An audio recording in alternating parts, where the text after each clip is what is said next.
அன்பிற்குரிய சகோதரர்களே, அதாவது லாஸ்ட்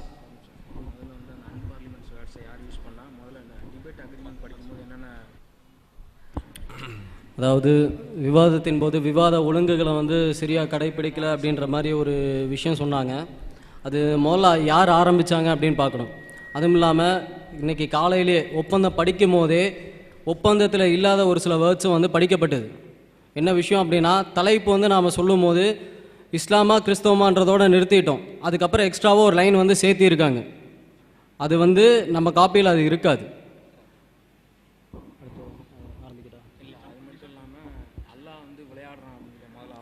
அதே மாதிரி பேசும்போது அல்லாஹ் விளையாடுறான் அந்த மாதிரி ஆரம்பித்தது வந்து அவங்க தான். இங்கேருந்து ஃபஸ்ட்டு யாரும் ஆரம்பிக்கல அப்படிங்கிறதையும் வந்து நம்ம இந்த சிட்டிங்கில் சொல்லிடுறோம்.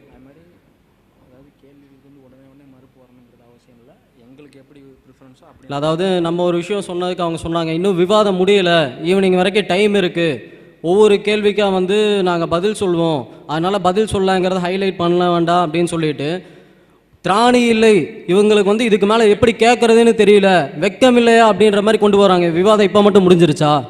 இதுதான் வந்து நீங்கள் கற்றுக்கிற ஒழுங்குமுறையா? அதாவது எந்த ஒரு விஷயத்தை வந்து செய்ய வேண்டான்னு சொல்லிட்டு அந்த விஷயத்த முதன்மை அவங்களே செஞ்சு வச்சுருக்காங்க. அதாவது விவாதம் முடியலை அதனால் கேள்வி கேட்கலையாங்கிறத வந்து நீங்கள் இப்போ எப்படி கேட்கலான்னு சொல்லிட்டு விவாதம் முடியல, அதை பற்றி இன்னும் டச் பண்ணவே இல்லை, அதை பற்றி அவங்க பேசுறதுக்கு திராணி இல்லை, வெக்கங்கிட்டு இருக்காங்க, இதுக்கு மேலே எப்படி அவங்கள்ட்ட பேச முடியும் அப்படின்னு கேட்குறீங்க. இதுதான் வந்து முதல்ல உங்களுடைய விவாத ஒழுங்குமுறையா அப்படின்னு கேட்கணும். அடுத்ததாக ஆர்குமெண்ட்னு பார்க்கும்போது லாஸ்ட்டாக ஒரு விஷயத்தை ஹைலைட் பண்ணாங்க. அந்த குர்ஆன் வசனத்தில் லேசாகங்கிறது வந்து பிராக்கெட்டில் தான் இருக்குது, பிராக்கெட்டில் இருக்கிறதெல்லாம் வந்து நம்ம எடுத்து பேச முடியாது அப்படின்ற மாதிரி ஒரு விஷயம் சொல்லியிருந்தாங்க. பிராக்கெட்டை விவாதத்துக்கு வர்றதுக்கு முன்னாடி நாங்கள் உட்காந்து எழுதிட்டு வரல, பிராக்கெட் ஏற்கனவே இருக்கிறது தான். பிராக்கெட் வந்து புதுசாக ஏதோ கருத்தை சேர்த்து அங்கே கொண்டு வந்து பிராக்கெட் வைக்கலை. பிராக்கெட் பற்றி 2 வேதங்களையும் பேசணும்னா அது தனி தலைப்பு போட்டு தான் பேசணும். அதனால் இன்றைக்கி அந்த டிரான்ஸ்லேஷன் யூஸ் பண்ணிகிட்டு இருக்கோம், அதில் இருக்கிறத அப்படியே தான் நம்ம எடுத்துக்க முடியும். அதுக்கு எக்ஸ்ட்ரா ரெஃபரன்ஸாக ஷைபுகாரியில் வரக்கூடிய 6042வது ஹதீஸ், மனைவிகளை வந்து கண்மூடித்தனமாக அடிக்கக்கூடாது, வரம்பு மீறி அடிக்கக்கூடாதுன்ற செய்தி நபிமொழிகளில் ஷைபுகாரியில் 6042வது செய்தியாக பதிவு செய்யப்பட்டிருக்கு. அதன் அடிப்படையில் தான் அந்த வசனத்தில் வந்து அந்த பிராக்கெட் ஆட் பண்ணப்பட்டிருக்கு. குர்ஆன் வசனங்களில் பிராக்கெட் ஆட் பண்ணப்படுறது ஏதோ இருட்டடிப்பு செய்கிறதுக்காகவோ இல்லை நீங்கள் சித்தரிக்க முற்படுற மாதிரி பொய்யான கருத்தை திணிக்கிறதுக்காகவோ இல்லைங்கிறத வந்து முதல்ல பதிவு செஞ்சுடுறோம்.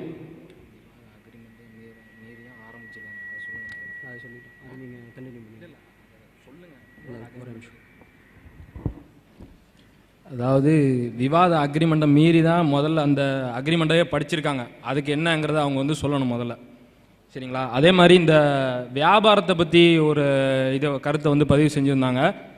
அதை பொறுத்த வரைக்கும் அந்த வசனத்தை வந்து முதல்ல வந்து அவங்க வந்து முழுமையாக படிக்கணும்.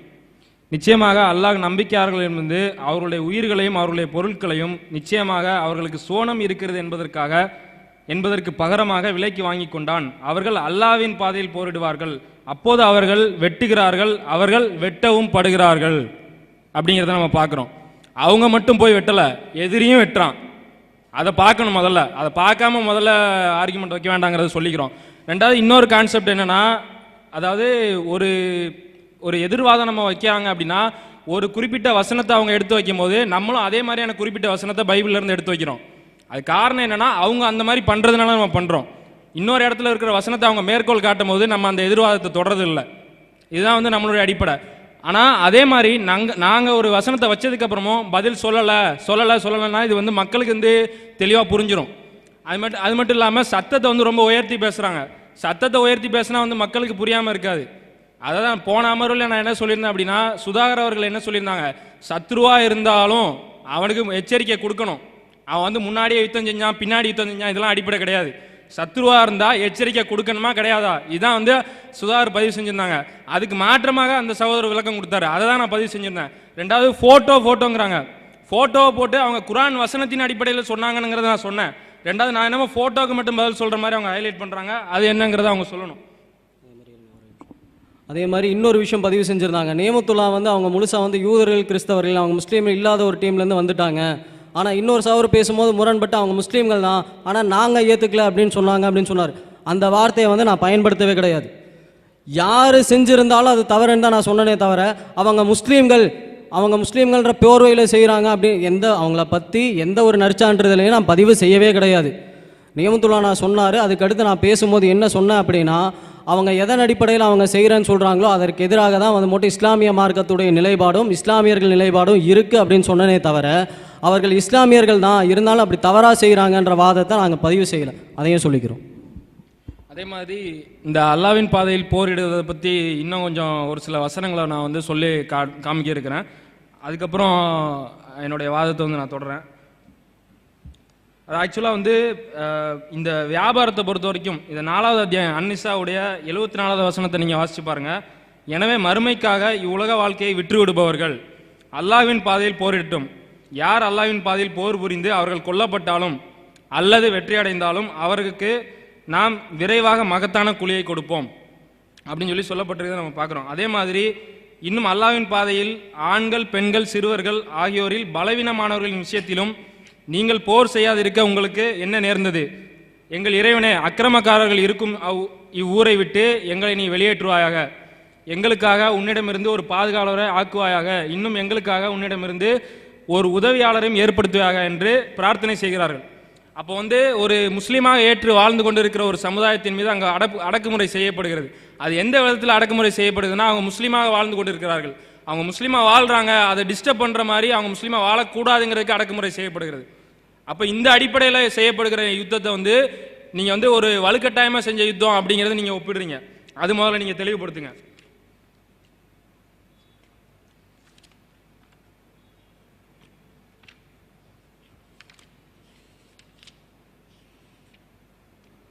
அதே மாதிரி இந்த போரை பொறுத்த வரைக்கும் இன்னும் நிறைய அடிப்படைகளை நம்ம வந்து பார்க்குறோம். சூரத்துல் ஹஜ்ஜில் 39வது வசனம், போர் தொடுக்கப்பட்டோருக்கு அவர்கள் அநியாயம் செய்யப்பட்டிருக்கிறார்கள் என்பதனால் அனுமதி அளிக்கப்பட்டிருக்கிறது. நிச்சயமாக அவர்களுக்கு உதவி செய்ய அல்லாஹ் பேராற்றலுடையவன் அப்படின்னு சொல்லி சொல்லப்பட்டிருக்கிறத பார்க்குறோம். அதுக்கு கீழே என்ன ரீசன் அப்படிங்கிறத அதே குர்ஆன் வசனமே சொல்லுது பாருங்க. 40வது வசனம் நீங்கள் பாருங்க. இவர்கள் நியாயமின்றி தம் வீடுகளை விட்டு வெளியேற்றப்பட்டார்கள். எங்களுடைய இறைவன் அல்லாஹ் தான் என்று அவர்கள் கூறியதை தவிர அப்படின்னு சொல்லி சொல்லப்பட்டிருக்கிறத பார்க்குறோம். மனிதர்களில் சிலரை கொண்டு அல்லாஹ் தடுக்காதிருப்பின் ஆசிரமங்களும் கிறிஸ்தவ ஆலயங்களும் யூத கோயில்களும் அல்லாஹ்வின் திருநாமம் அதிகமாக கூறப்படும் பள்ளிவாசல்களும் இடிக்கப்பட்டு போயிருக்கும். தனக்கு எவன் உதவி செய்கிறானோ அவனுக்கு திடனாக அல்லாஹ்வும் உதவி செய்வான். நிச்சயமாக அல்லாஹ் வலிமை மிக்கவனும் மிகைத்தவனுமாக இருக்கிறான் அப்படின்னு சொல்லி சொல்லப்பட்டிருக்கிறத நம்ம பார்க்குறோம். அப்போ அந்த யுத்த பின்னணி என்ன அப்படிங்கிறத குர்ஆன் வசனங்கள் வந்து தெளிவாக விளக்கிய பிறகு அந்த குர்ஆன் வசனங்கள்லாம் இருட்டடிப்பு செஞ்சுட்டு தாங்களுக்கு எது தங்களுடைய வாதத்துக்கு எந்த வசனம் வந்து தோதுபடுதோ அதை வந்து எடுத்து வச்சு விவாதிக்கக்கூடிய அடிப்படையை நம்ம பார்க்குறோம். இதே மாதிரி நிலைப்பாட்டை வந்து நாங்கள் பைபிளுக்கு எடுக்கிறதுக்கு வந்து ரொம்ப நேரம் ஆகுது அங்கிறத சொல்லிக்கிறோம். அதே மாதிரி சூரத்துல் பக்ராவுடைய 190வது வசனம், இந்த வசனத்தை பார்த்தீங்கன்னா, உங்களை எதிர்த்து போர் புரிவர்களுடன் நீங்களும் அல்லாஹ்வின் பாதையில் போரிடுங்கள், ஆனால் வரம்பு மீறாதீர்கள். நிச்சயமாக அல்லாஹ் வரம்பு மீறுகிறவர்கள் நேசிப்பதில்லை. அப்போ வரம்புங்கிறது என்ன? உங்களை எதிர்த்து போரிடுகிறவர் தான் வரம்பு. அந்த வரம்புக்கு உட்பட்டு தான் போர் செய்ய சொல்லி மார்க்கம் நமக்கு சொல்லியிருக்கு. அவர்கள் எங்கே காண கிடைப்பினும் அவர்களை கொல்லுங்கள். இன்னும் அவர்கள் உங்களை எங்கிருந்து வெளியேற்றினார்களோ அங்கிருந்து அவர்களை வெளியேற்றுங்கள். ஏனெனில் குழப்பம் செய்வதை கொலை செய்வதை விட கொடியதாகும். இருப்பினும் மஸ்ஜிதுல் ஹராமில் அவர்கள் அதில் உங்களிடம் போரிடாத வரையில் நீங்களும் அவர்களுடன் போரிட வேண்டாம். ஆனால் அவர்கள் உங்களிடம் போரிட்டால் நீங்கள் அவர்களை கொல்லுங்கள். இதுதான் நிராகரிப்போருக்குரிய கூலியாகும். அவன் நிராகரித்ததோடு நிற்கலை. அவன் வந்து முஸ்லீம்களை வந்து போரிடுறான், அவனை வந்து வெளியேற்றான், கொல்லப்படுறான். முஸ்லீம் வந்து கொல்லப்படுகிறான். அப்போ இந்த அடிப்படையில் தான் யுத்தங்கள் செய்யப்படுகிறது. அப்போ அதை பார்க்காம நீங்கள் வந்து ஆர்குமெண்ட் வைக்கிறீங்கிறத சொல்லியிருக்கிறோம். கண்டிப்பாக. அதாவது அடுத்ததாக இன்னொரு விஷயமும் வந்து அப்படிலேருந்து ஹைலைட் பண்ணிகிட்டு இருந்தாங்க. என்ன அப்படின்னா, பெற்றோரை வந்து பாதுகாவலர்களாக, அதாவது அவங்க இணை வைப்பாளர்களாக இருந்தால் அவங்க கூட பழகாதீங்க, பாதுகாவலராக எடுத்துக்காதீங்க அப்படின்னு வந்து குர்ஆன் ஒரு போதனையை வழங்குது அப்படின்னு ஒரு விஷயத்த சொல்லியிருந்தாங்க. அதுக்கு தான் வந்து நம்ம ரெஃபரன்ஸாக ஒரு குர்ஆன் வசனத்தை பதிவு செஞ்சுருந்தோம். 60ஆம் அத்தியாயம் 8வது வசனம். அந்த வசனம் அதற்காக தான் பதிவு செய்யப்பட்டது அப்படின்ற விஷயம் வந்து ஷஹீஹ் புகாரியில் 5978 மற்றும் 79வது ஹதீஸா. அதாவது ரசூலுல்லாஹ்வுடைய மனைவிகளில் ஒருவர் வந்து மட்டும் அவங்களுடைய தாயார் இணை வைப்பவராக இருக்காங்க. அவங்க கூட நான் எப்படி நடந்துக்கணும் அப்படிங்கும்போது நல்ல முறையில் நடந்துக்குங்க அப்படின்னு அல்லாஹ்வுடைய தூதர் வந்து அறிவுரை சொல்லக்கூடிய செய்தியை பார்க்குறோம். இது சம்மந்தமாக தான் அந்த குர்ஆன் வசனம் அருளப்பட்டுச்சுன்னு பார்க்குறோம். இன்னும் உறவினர்களாக இருக்கக்கூடியவங்க இணை வைப்பாளர்களாக இருந்தாலும் அவர்கள்கிட்டையும் நல்ல முறையில் தான் நடந்து கொள்ள வேண்டும், உறவுகளை முறிக்கக்கூடாது அப்படிங்கிறத வந்து 5981வது ஹதீஸிலையும் நாம் வந்து பார்க்கலாம். அடுத்து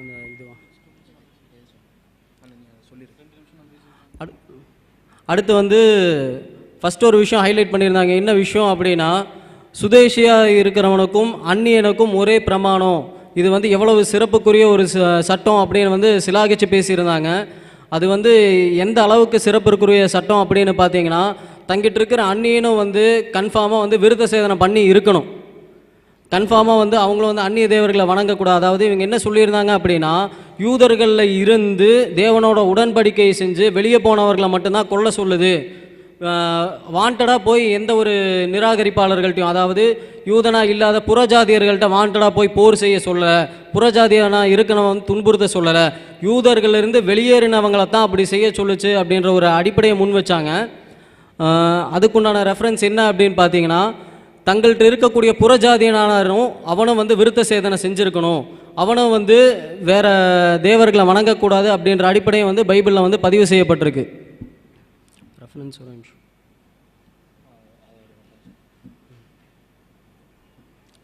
இங்கே இருக்கு வசனம் ஞாபகம் இல்லையா எதுவுமே.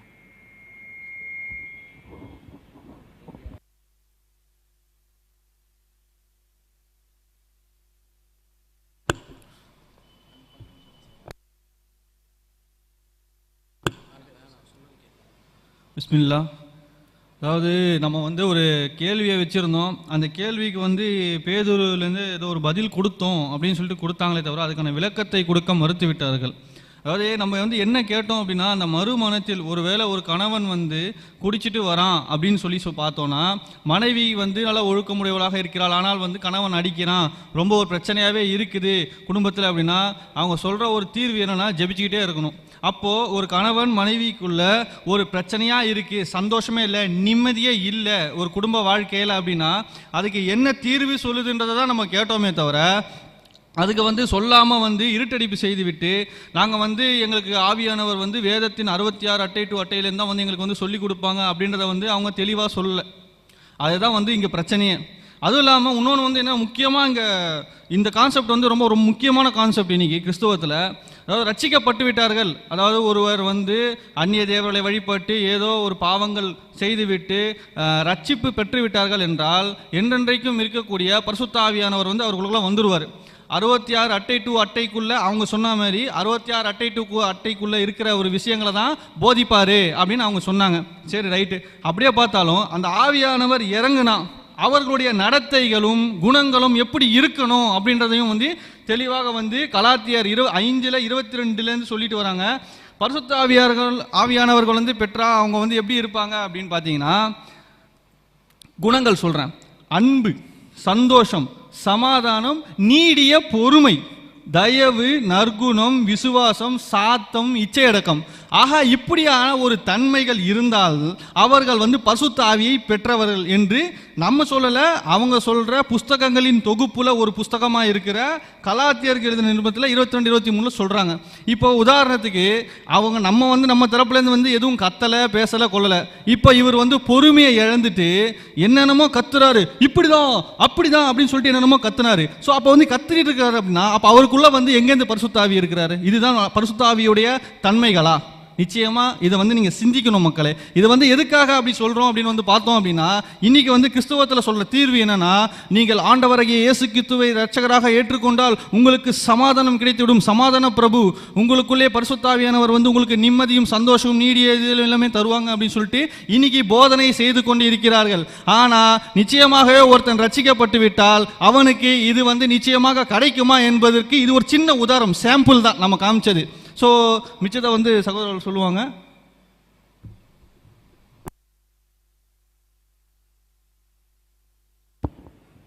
அதாவது என்னென்னா, இஸ்ரேல் ஜனத்தார் மட்டும்தான் வந்து தங்களுடைய அதாவது தன்னுடைய தேவன் அல்லாத புறஜாதிகளுடைய தேவனை வணங்கினா கொல்லப்படணும் அப்படிங்கிறத சொன்னாங்க. ஆனால் புறஜாதிகளை வந்து இவங்க கொன்று தாங்க இந்த ராஜ்யத்தை பிடிக்கிறாங்க.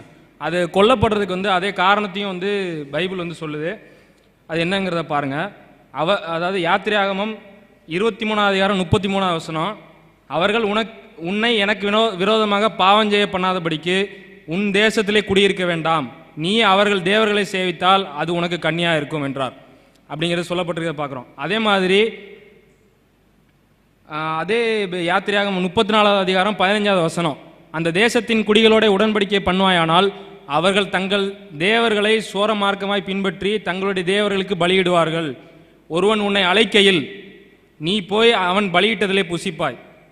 அப்போ ஏன் அந்த கொல்லப்படுது அப்படிங்கிறத ரீசனையும் சொல்லியிருக்கு பைபிள். அவன் அவனுடைய தேவனுக்கு பலியிடுவான், அதை அவனை கூப்பிடுவான், நீ போய் சாப்பிடணும்.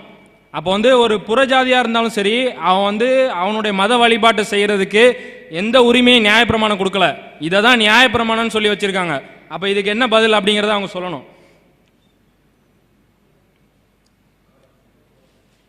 அதே மாதிரி ஏற்கனவே சொல்லியிருந்தாங்க சுதேசிக்கும் பரதேசிக்கும் ஒரே பிரமாணம்ன்றது. அந்த ஒரே பிரமாணங்கிறது இதுதான். இஸ்ரேல் எப்படி இஸ்ரேல் மற்ற கடவுளை வணங்க முடியாதோ அதே மாதிரி அந்நியனாக இருந்தாலும் அவன் வேற கடவுளை வணங்க முடியாது. அவன் அவனுடைய கடவுள் நம்பிக்கையை குறித்து அங்கே சொல்ல முடியாது. அங்கே ஒரு நிர்பந்தம் ஏற்படுத்தப்படுது. சரி, அப்படியே ஏற்றுக்கிட்டாலும் இஸ்ரேல் ஜனத்தார் வேற தேவனை வணங்கினா இவருக்கு என்ன? அவன் பாட்டு வணங்கிட்டு போகிறான், அதில் என்ன பிரச்சனை இருக்குது? இவருக்கு வணங்கக்கூடாதுன்னு அவனை கொலை பண்ணுறது நிர்பந்தம் இருக்குதுன்னு சொல்லிட்டு இருக்கோம். அதுக்கு நீங்கள் பதில் சொல்லுங்கள். அப்போ எங்களை சொன்னீங்களா முதல்ல இருந்து, நாங்கள் முதல்ல இருந்து மதத்துக்கு போர் பண்ணுற சொல்லலை, மதத்துக்கு கொலை செய்ய சொல்லலன்னு சொன்னீங்களா? அப்போ இந்த இடத்துல சொல்லுங்கள், நீங்கள் மதத்துக்காண்டி கொலை பண்ண சொல்லலான்னு சொல்லி பைபிள் சொல்லுதுங்கிறத நீ இப்போ நிரூபிக்கணுங்க. வசனத்தை எடுத்து வச்சு நிரூபிக்கணும். இது அது சொல்லியாச்சு, படிச்சாச்சு.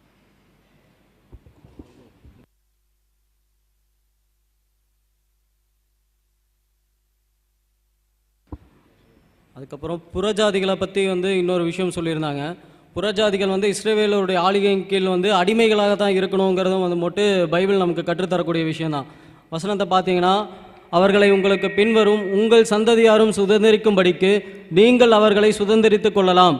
என்றைக்கும் அவர்கள் உங்களுக்கு அடிமைகளாக இருக்கலாம். உங்கள் சகோதரராகிய இஸ்ரவேல் புத்திரரோ ஒருவரை ஒருவர் கொடூரமாக நடத்தாதிருங்கள்.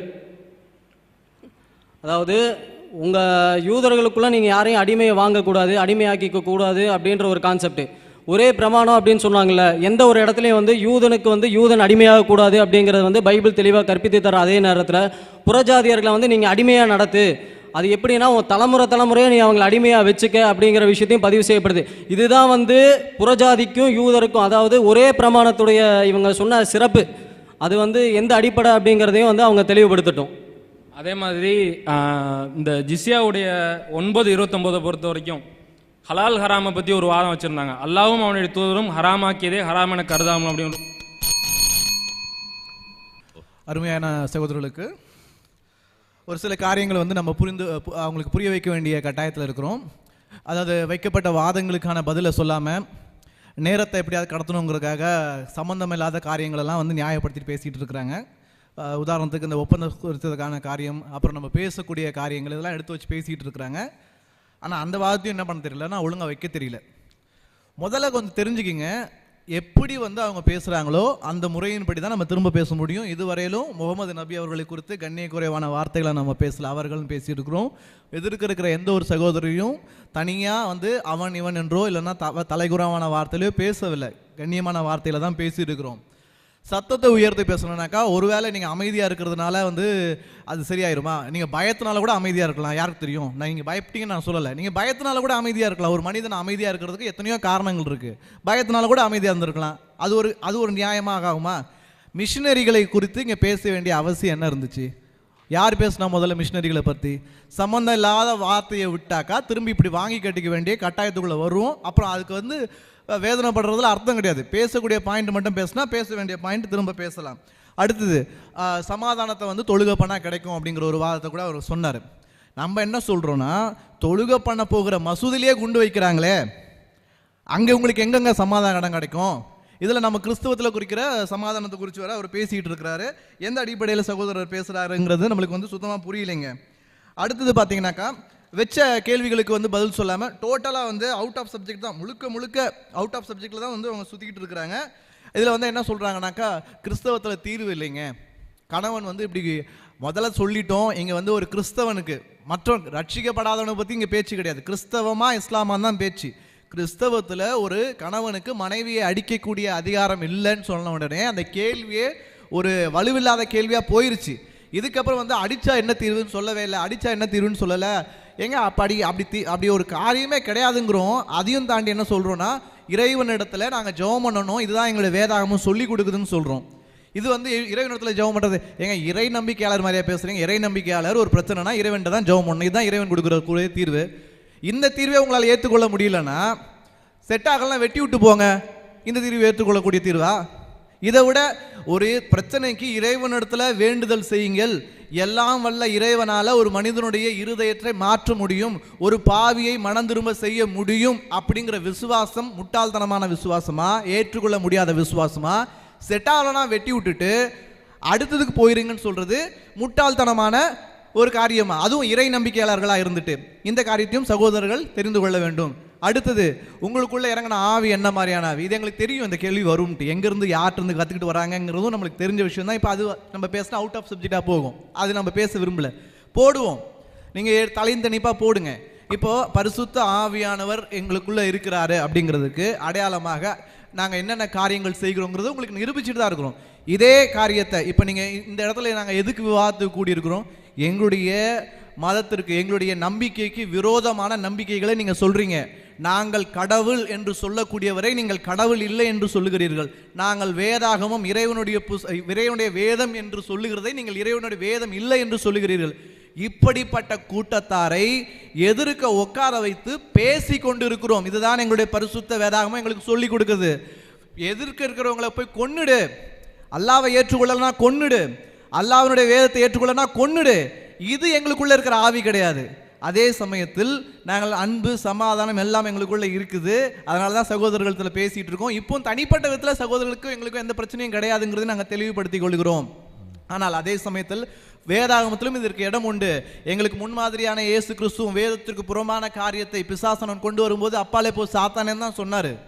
வேதத்தை புரட்ட முயற்கும் போது பவுல் அடியார்கள் சொல்றாரு, எலிமா அப்படிங்கிற ஒரு அப்போஸ்தலர் 13வது அதிகாரம் அதில் வந்து வாசிக்கும் போது தெரியும், வேதத்தை புரட்ட நினைக்கும் பொழுது பிசாசின் மகனே, நீதிக்கெல்லாம் பகஞ்சனே, கர்த்தருடைய வழிகளை விட்டு புரட்டுகிறதுலேருந்து நீ ஓய மாட்டாயா? இப்பொழுதே உன்னுடைய கர்த்தருடைய கரம் உண்மையில் வருகிறதுன்னாரு. அப்போ எங்க என்ன கொஞ்சிட்டா பேசினாரு? ஆனால் அங்கே கவனிக்க வேண்டிய விஷயம், கர்த்தருடைய வழியை புரட்டினதுனால பவுல் கத்தி எடுத்து வெட்டலைங்க, கர்த்தர் தான் செய்வாருன்னு சொன்னார். ஆனால் இவங்க செய்யக்கூடிய காரியம் அல்லாவுக்கு வந்து முடியலைங்கிறனால இவங்க கத்தியை தூக்குறாங்க. இவங்க எப்படி நமக்குள்ள இருக்க ஆவியை குறித்து பேச முடியும்? ஆகவே தலைப்புக்கு உட்பட்டு பேசும்படியாக அன்போடு கூட கேட்டுக்கொள்கிறோம். அடுத்து அவங்க சொல்லும்போது ஒப்பந்தத்தை வாசிக்கும் போது அதில் இல்லாததெல்லாம் சேர்த்தாங்கங்கிற மாதிரி சொன்னார். ஒப்பந்தத்தில் வாசிக்கும்போது நம்ம ஒப்பந்தத்தில் அந்த என்ன சொன்னோமோ அதை தான் வாசித்தோம். வைடியம் நிலைப்பாடு என்ன என்பதைத்தான் அதில் விளக்கமாக கொடுத்துருந்தோம், அவ்வளோதான். இதில் இவங்க சொன்னது போல் வேறு ஏதோ மாற்றி ஆல்ட்ரேஷன்லாம் பண்ணலை, எங்கள் நிலைப்பாட்டை அதில் தெளிவாக விளக்கி இருந்தோம், அவ்வளோதான். அடுத்ததாக இந்த பிராக்கெட் விஷயத்தில் சொன்னோம், இந்த 4:34 மெதுவாக அடியுங்கள்னு சொன்ன உடனே அதுக்கு ஆதாரமாக புகாரி ஹதீஸை கொண்டு வேகமாக போட்டாங்க. நான் என்ன கேள்வி வச்சேன், இந்த குரானிலே பிராக்கெட்டுக்குள் இருக்கிறது இது எப்படி என்று நான் கேட்டேன். இதுக்கு இவங்க என்ன சொன்னாங்க, நான் இவங்க என்ன சொல்லணும், பிராக்கெட்டுக்குள்ளே இருக்கிறது வகியா இல்லை பிராக்கெட்டுக்கு வெளியே இருக்கிறது எது வகி? நீங்கள் பிராக்கெட்டில் உள்ளது இருக்கிறது எல்லாமே வகியாது. முதல்ல உங்கள் இஸ்லாமிய நம்பிக்கையில் நீங்கள் உங்களுக்கு ஏதாவது விளக்கம் இருக்குதா? குரானில் லேசாக அடியுங்கள் என்று இல்லை நான் சொன்னேன், ஹதீஸில் இல்லைன்னா நான் சொன்னேன். நான் என்ன சொன்னேன், குரானில் அப்படி இல்லைப்பா, நீங்கள் அடியுங்கள் தான் இருக்கு அப்படின்னு நீங்கள் லேசாக அடியுங்கள் குரானில் இருக்குன்னு குரான் காமிக்கீங்க. குரானில் இருக்கிறது பிராக்கெட்டுக்குள்ளே இருக்கிறது. ஆகவே குரானில் என்ன இருக்கிறது என்பதை நான் சொன்னேனே ஒழிய ஹதீஸில் என்ன இருக்குன்னு நான் சொல்லலை என்பதை புரிந்து கொள்ளுங்கள். அடுத்ததாக இந்த 9வது அத்தியாயம் 111ஆம் வசனத்தில் அவங்க சொல்லும் பொழுது ஜிஸ்யா வரியை குறித்து சொல்லும் பொழுது அவங்க வெட்டப்பட்டார்கள், இவங்க வெட்டினா மட்டும் இல்லை திருப்பி வெட்டினாங்கன்னு சொன்னா, பிறகு நீங்கள் அறுவாலை தூக்கணும், அவன் அறுவாலை தூக்க மாட்டானா? பிறகு வாயில தான் வெட்டுவான், பிறகு எங்கே வெட்டுவான்? நீங்கள் ஆனால் அவன் தற்காப்புக்காக செஞ்சுக்கிட்டு இருக்கான், நீங்கள் மதத்துக்காக போய் வெட்ட போறீங்க, அவன் திருப்பி வெட்டத்தானே உங்களை செய்வான். பிறகு உங்களுக்கு மாலையவா போடுவான், எங்களை வெட்டிட்டாங்களே திருப்பி தாக்கினார்கள், தாக்கத்தானே செய்வான். நீங்க என்னென்ன எதுக்காக யுத்தம் பண்ணீங்க, காரணத்தை நீங்க விளக்க சொல்லணும். அங்க மறுமை நாள்ல அல்லாஹ் வியாபாரம் பண்ண கூப்பிடா, வா ஜிஸ்யா செய், அவனை போய் கொல்லு, அவனை அட்டாக் பண்ணு, மதத்துக்காக நீ செய் என்று சொல்லுகிற போது இந்த காரியங்கள் நடக்கிறது. அதை இல்லைன்னு உங்களால மறுக்க முடியுமா? அவன் திருப்பி வெட்டுறானே உங்களுக்கு வருத்தம் வருது, வெட்டத்தான் செய்வான். நீங்க கொண்டு போய் அறுவாலை போனா அவன் திருப்பி வெட்டாமையா இருப்பான். முதலாவது சிந்திச்சு பேசுங்க. கிறிஸ்தவர்கள் ஒரு காலமும் வெட்ட மாட்டார்கள், அப்படி வேதத்தை சொல்லலை, அதுக்கு நாங்கள் ஆதாரத்தை வச்சோம். அற்புதமா வச்சோம். வசனத்தை ஏற்றுக்கொள்ளாவிட்டா தூசியை தட்டிட்டு போய்கிட்டே இருந்து ஆண்டவர் சொன்னாரு. நீங்க ஏதாவது சொல்ல முடியுமா? அப்படி போய் அவனை வெட்டு, அவனை கொள்ளு, உனக்கு மறுமையில கூலி தாரேன், நான் வியாபாரம் பண்ண வா, இப்படி தானே சொல்லியிருக்கிறீங்க. அப்ப ஏதாவது நியாயம் இருக்கா? இவனை எப்படி இறைவன் நாங்க சொல்றது? சரி, அடுத்ததாக இன்னொரு கருத்தை சொன்னாங்க. என்னாகமத்தில் ஒரு 9 அதிகாரம் 14 வசனத்தை வச்சு இந்த விருத்த சேதனம் செஞ்சுதான் ஆகணும், ஒரே சட்டம் இல்ல, அது கட்டாயப்படுத்தினா அப்படின்னு ஒரு வாதத்தை அறியாம வச்சுட்டாங்க. என்னாகமம் 9:14 வாசிங்க. ஒரு பரதேசி உங்களிடத்தில் தங்கி கர்த்தருக்கு பஸ்காவை ஆசரிக்க வேண்டுமானால் அவன் விருப்பத்தோடு வந்து கேட்கணும், ஐயா நான் பஸ்காவை ஆசரிக்கிறேன், எனக்கும் தாங்கன்னு கேட்டா நீ என்ன செய்யணும்? அவன் அதை பஸ்காவின் கட்டளைப்படி அதன் முறைமையை ஆசரிக்க கடவன். அவன் அப்படி கேட்டு வந்தானா அவனுக்கு சுன்னத் செய்யி, விருத்த சேதனம் செய்யி, அதுக்கப்புறம் ஆசரிக்கட்டுப்பான்னு சொன்னாரு. இது வற்புறுத்தலா? அப்ப என்ன அறிவோட ஒரு வாதத்தை வைக்கிறீங்க? வற்புறுத்தலின் பேரில் நடக்குதா இது? அப்ப வசனத்தை என்னத்தையாவது உனக்கு விவாதத்தில் சொல்லணும் அப்படிங்கிற முறையில் சொல்வதை முதலாவது நிறுத்தி கொள்ளுங்கள். அடுத்ததாக சொன்னாங்க, இன்னொரு செய்தியை அவங்க பதிவு செஞ்சாங்க. எபிரேயல அடிமையை குறித்து வார்த்தையை சொன்னாங்க. அதையும் அவங்க பைபிளை ஒழுங்கா படிக்காம வராங்க. பொதுவாக குரானையும் ஒழுங்கா படிக்கல, ஹதீஸையும் அவங்க படிக்கல, பைபிளை குறித்து சொல்றதுதான் பெரிய காமெடி.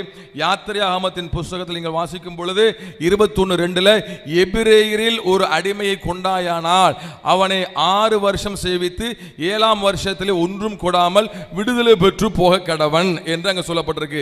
இந்த பிரமாணம் கொடுக்கப்பட்டால் என்ன அர்த்தம்? அங்கே எபிரேயர்ல ஒருத்தன் அடிமையா இருந்தான் என்று சொன்னால் தன் நிலத்திற்காக ஏழ்மைக்காக பணத்தை கொடுக்கும் பொழுது கடன் வாங்கினவன் கடன் கொடுத்தவனுக்கு அடிமை. வேதாகமம் சொல்கிற சட்டம். அந்த அடிப்படையில் அவன் அடிமையாக இருப்பான் என்று சொன்னால் அவன் 6 ஆண்டு காலம் சேவிக்க வேண்டும், 7வது ஆண்டு ஜூபிலி ஆண்டு அதில் விடுதலை செய்ய வேண்டும் என்று வேதாகமம் சொல்லுகிறது. ஆகவே மதத்தின் அடிப்படையில் அங்கே ஒன்றும் நடக்கல என்பதை நீங்கள் புரிந்து கொள்ள வேண்டும். அடுத்ததாக அவர்கள் சொல்லுகிற போது அடுத்து ஒரு குடிச்சிட்டு வந்தால் அதுக்கு மறுபடியும் அவர் சொன்னார், அவர் எதுவும் நிதானத்தில் இருக்கிறான்னு எனக்கு தெரியல. குடிச்சிட்டு வந்தா என்ன செய்யணும், அதுக்கு தீர்வு இல்லை, தீர்வு இல்லை, பைபிள் சொல்லிக்கிட்டே இருக்காரு. ஒன்றும் பேதல சகோதரர் அழகா வாசி காமிச்சாரு. கடவுள் மீது நம்பிக்கை சொண்டு பிரார்த்தனை செய், அப்படி செய்கிற பொழுது கடவுள் உங்களுக்கு உதவி செய்வார், நல் நடக்கையினால் ஆதாயம் படித்துக் கொள்வாய். இங்க ஆதாயம் படித்துக் கொள்றதுக்கான வழி, ஒன்று சேர்வதற்கான வழி, ஒழுக்கமான வாழ்க்கைக்கான வழிமுறையை சொல்லிக் கொடுத்துட்டு அதுதான் தீர்வப்பா, அப்படி செய், நான் உனக்கு உதவி செய்யன்னு சொல்லும் போது உங்களுக்கு ஏன் வெட்டி உறுதலை குறியா போறீங்க? அதுக்கு அடுத்த ஸ்டேஜுக்கு ஏன் போறீங்க? ஏன்னா அடுத்த பெண்கள் மீது உள்ள மோகம், இவ எனக்கு வேண்டாம், அடுத்து அது இப்படி சிந்தனை உள்ளவன் தான் அடுத்து தேடிக்கிட்டே இருப்பான். நல்லா இருக்கணும்னு நினைக்கிறவன் எப்படியாவது என் மனைவி நல்லா இருக்கணும், கணவன் நல்லா இருக்கணும், இப்படி சிந்தனை உள்ளவன் ஒழுக்கமாக கடவுளிடத்தில் பிரார்த்தனை செய்வான், கடவுள் உதவி செய்வார், உங்களை போல வெட்டி விட சொல்ல மாட்டார். அடுத்ததாக நீங்க பார்ப்பீர்கள் என்று சொன்னால் இன்னும் பல காரியங்கள் அவங்க சொன்னாங்க.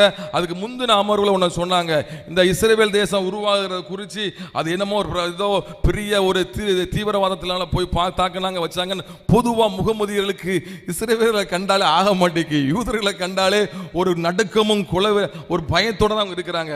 நல்லா கவனிங்க, ஆண்டவர் நாடோடியா சுட்டி கொண்டு இருந்தாங்கன்னு சொன்னாரு. கண்டிப்பாக அல்ல. இஸ்ரேல் தேசம் ஒரு நாடோடியாக பின்பற்றுகிறார்கள் என்று சொன்னால் கர்த்தருடைய தண்டனை பிரமாணத்தின் படி நடக்கல, அவர்கள் அப்படியாக தண்டனைக்குள்ளாக்கப்பட்டார்கள், பல தேசங்களுக்கு சிதறடிக்கப்பட்டார்கள். அவர்கள் மனம் திரும்புகிற போது மீண்டும் கர்த்தர் அந்த தேசத்துக்கு அவர்களை கொண்டு வருவார் என்றே எங்கள் வேதம் அதை குறித்து மிக அற்புதமாக சொல்லி காட்டுகிறது. அவர்களுக்கு கொடுக்கப்பட்ட தேசம், வாக்களிக்கப்பட்ட தேசத்திற்கு அவர்களை கொண்டு வந்தார் என்பதை நாங்கள் இங்கே அழுத்தம் திருத்தமாக பதிவு செய்து கொள்கிறோம். அடுத்ததாக நாங்கள் இன்னும் சில ஆதாரங்களை நாங்கள் வைக்கும்படியாக விரும்புகிறோம். அவங்க அடிக்கடி சொன்னாங்க, அல்லாவின் பார்வையிலே போர், அல்லாவின் பார்வையிலே போர் என்று பஹரா, சூரத்துல் பஹரா 190 வாசி காமிச்சாங்க. அல்லாவின் பார்வையில் வரம்பு மீறாதீர்கள் என்றெல்லாம் அவங்க சொன்னாங்க. அல்லாவின் பார்வைனா என்ன, அல்லாவின் பார்வையில் போர்னா என்ன என்று புகாரி 7458 சொல்லப்பட்டிருக்கு. அல்லாவின் வாக்கே மேலோங்கியதா இருக்க வேண்டும் என்பதற்காக போர். இதுதான மத தீவிரவாதம். நீங்க வரம்பு மீறாதீர்கள். என்னையா வரம்பு? தன்னை தாக்க வந்தவர்களிடத்தில் தாக்குனாங்க. எப்படி பொய் சொல்றீங்க? ஒரு விவாத களத்தில் வந்து அல்லாவின் வாக்கு மேலோங்கியமாய் இருக்குவதற்காக நீ போய் சண்டை போடு, இதுதானே யுத்தம்? தன்னை தாக்க வந்ததுக்கு வரைமுறை, அல்லாவின் வழிமுறை என்பது நீங்க ஏன் தீர்மானம் பண்றீங்க? ஹதீஸ் சொல்லுது. உங்க புகாரில, முஸ்லிம் ஹதீஸ்ல புகாரில 7458 சொல்லப்படுகிறது, அல்லாவின் வாக்கு மேலோங்கியதா இருக்கும்படி யுத்தம் பண்ணு. அதுதான் கான்செப்ட். தன்னை தாக்கியவர்களை திருப்பி தாக்கு என்று புகாரில் சொல்லப்படல. நீங்க ஏன் பொய் சொல்றீங்க? குர்ஆன் ஹதீஸின் அடிப்படையில் நீங்க ஒரு வாதத்தை இப்போ தான் வச்சிருக்கிறீங்க. வேற வழி இல்லாம ஏதோ ஒன்று சொல்லணுங்கிறதுக்காக சொல்லியிருக்கிறீங்க. என்ன கருத்துல சொல்ல வராங்க? டிஃபென்ஸ் வார், தன்னை தாக்கியவர்களை திருப்பி தாக்குதல். இது வழக்கமா இஸ்லாமியர்கள் காலகாலமாக இந்த பொய்யத்தான் அவுத்து விட்டுக்கிட்டு இருக்கிறாங்க. தன்னை தாக்க வந்தவங்க திருப்பி தாக்குறாங்க, இது நியாயம் தானே, இது மற்றவங்களாம் செய்யறது இல்லையா? யார் சொன்னா? நல்லா கவனிங்க, சூரா 9:29, உண்மை மார்க்கத்தை ஒப்புக்கொள்ளாமல் இருக்கிற வரை அவர்களை யுத்தம் பண்ணுங்கள். இது எங்க தன்னை தாக்க வந்தவனை திருப்பி தாக்குறதா? அப்ப ஜிஸ்யா கட்டுமுறை போர் புரியுங்கள் என்பது தற்காப்பு யுத்தமா தாக்குதல் யுத்தமாங்கிறது அடுத்த அமர்வில் பதில் சொல்லணும். அடுத்து அவங்க சொல்றாங்க, இந்த புகாரி 25வது அத்தியாயத்தில் வாசிக்கும் போது, வணக்கத்திற்குரியவன் அல்லாஹ்வை அன்றி வேறு யாரும் இல்லை, முகமது இறை தூதர் என்று உறுதியாக நம்பி தொழுகையை நிறுத்தி சக்காத்தும் கொடுக்கும் வரை அவர்களுடன் போர் புரியுங்கள். இது என்ன யுத்தம்? தன்னை தாக்க வந்தவர்களுக்கு திருப்பி தாக்குற யுத்தமா? என்ன அடிப்படையில் பேசிட்டு இருக்கீங்க? அவ்வளவு மத தீவிரவாதம், மதத்துக்காக சண்டை போடு இப்படி சொல்ற நீ உங்க குர்ஆன் ஹதீஸ் அடிப்படையில் வச்சுக்கிட்டு பைபிளுக்கு முன்னாடி உங்களுக்கு நிக்க முடியுமா? வேதாகம உபதேசத்துக்கு உங்களால் நிக்க முடியுமா? என்ன அடிப்படையில் பேசிட்டு இருக்கிறீங்க? என்னிடம் இருந்து பாதுகாத்துக் கொள்ளப்படுவார்கள். ஹதீஸ் அப்படித்தான் சொல்லுது. சக்காத்து கொடுக்கும் வரை அவர்களுடன் போரிட வேண்டும். இவற்றை அவர்கள் செய்து விடுவார்களானால், நல்லா கவனிங்க, அதான் முக்கியம், இவற்றை அவர்கள் செய்து விடுவார்களானால், எப்படி?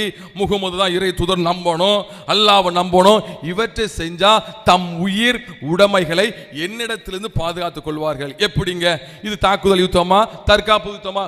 ஒரு சாதாரண ஒரு மனிதனுக்கு விளங்கும், தெரியாதபடி நடிச்சுக்கிட்டு இருக்க கூடாது.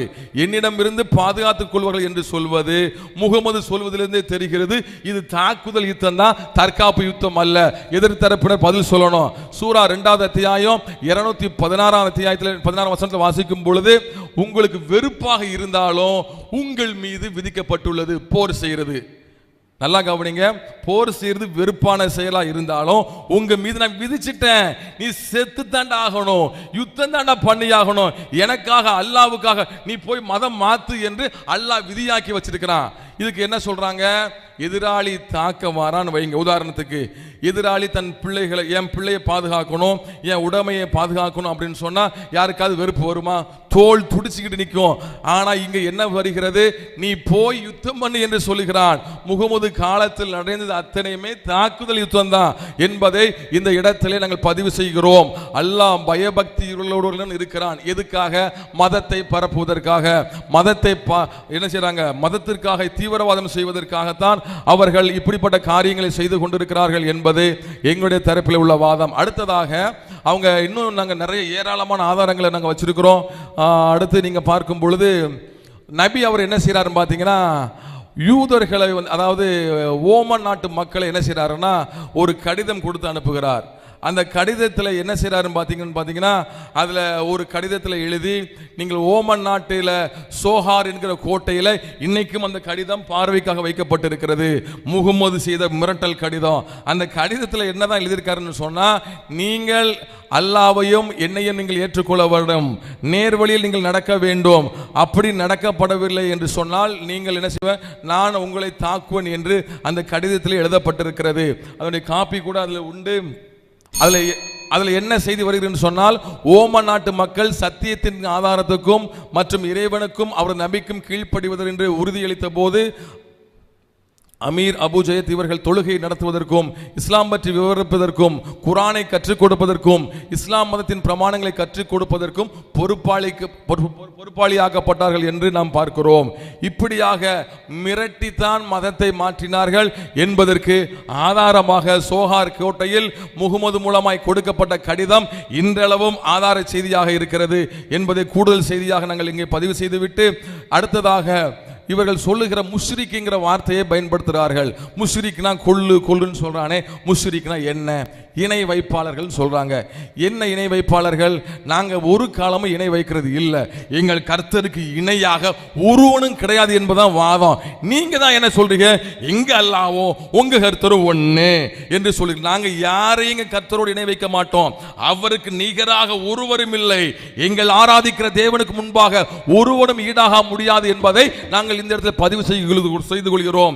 முகமது காண்பித்து கொடுத்த அல்லாஹ்வைத்தான் நாங்கள் இறைவன் இல்லை என்று சொல்கிறோம். முகமது காண்பித்த அல்லாஹ் தான் அவருடைய சொல்லும் செயலும் இறைத்தன்மைக்கு சற்றேனும் பொருந்தவில்லை, லாயக்கற்றவன் என்பதை அடுக்கடுக்கான ஆதாரங்களோடு கூட நாங்கள் சொல்லிக் கொண்டிருக்கிறோம். ஆகவே நாங்கள் முஷ்ரிக்குகள் அல்ல, நீங்கள் தான் முஷ்ரிக்குகள். என்ன சொல்றீங்க, உங்க கருத்தோடு எங்க எல்லாம் ஒண்ணுதானே, ஒரு காலம் நாங்கள் சொல்லுகிறதில்லை என்பதை இந்த விவாதத்தின் மூலமாக இஸ்லாமிய உலகிற்கு நாங்கள் சொல்லிக் கொள்கிறோம். அடுத்ததாக நீங்கள் பார்ப்பீர்கள் என்று சொன்னால், இஸ்லாம் மதத்திற்காக நீங்க ஏராளமான ஆதாரங்கள் நாங்கள் சொல்ல முடியும். அதில் குறிப்பாக நாங்கள் சொல்ல போகிறது வாளின் நிழலிலே சொர்க்கம். முத்தார் பாய் முகமது சொல்லியிருக்கிறாரு. என்னப்பா உங்களுக்கு சொர்க்கம் எங்க இருக்குது? வாளின் நிழலிலே சொர்க்கம். ஏற்கனவே மணிடிச்சாங்க, புகாரி 7457. அன்பிற்குரிய சகோதரர்களே, அதாவது ஒரு விஷயத்தை பதிவு செஞ்சுருந்தாங்க சென்ற அமர்வில். என்ன விஷயம் அப்படின்னு பார்த்தீங்கன்னா, இஸ்லாமியர்கள் வந்து டிஃபென்சிவ் வார்னு வந்து ரொம்ப காலமாக வந்து பொய் சொல்லிக்கிட்டு இருக்காங்க. இப்படி தான் வந்து ரொம்ப காலமாக பரப்பப்படுற பொய்களில் இது ஒன்று டிஃபென்சிவ் வார்லாம் கிடையாது, ஒன்லி அஃபென்சிவ் மாதிரி மட்டும்தான். எப்போவுமே வந்து இவங்க போய் தான் தாக்கணும், எதிர்த்தாக்குதல் அந்த மாதிரியான ஒரு கான்செப்டே கிடையாது, வச்சது எல்லாமே வந்து இவங்களா போய் தாக்கின விஷயம் தான் அப்படின்னு ஒரு விஷயம் பதிவு செஞ்சுருந்தாங்க. அந்த சிட்டிங் ஒரு லாஸ்ட்டில் அவங்க ஒரு ஹதீஸ் கூட பதிவு செய்ய வந்தாங்க. புகாரியுடைய 3025வது ஹதீஸ், சொர்க்கம் வந்து வாட்களின் நிழலில் இருக்கிறது அப்படின்ற ஒரு செய்தி. ஆனால் அந்த செய்தியில் வந்து ஒரு சில விஷயத்தை மட்டும்தான் பதிவு செய்கிறாங்க. என்ன அப்படின்னு பார்த்தீங்கன்னா, அந்த ஹதீஸுடைய ஆரம்பமே மிக தெளிவாக ஒரு அஃபென்சிவ் வார் எப்படி இருக்கணும் அப்படிங்கிறத வந்து அந்த ஹதீஸ் மிக தெளிவாக வந்து பதிவு செய்கிறது. என்ன அப்படின்னு பார்த்தீங்கன்னா, அந்த ஹதீஸை நான் இப்போ படிக்கிறேன் பார்த்துங்க.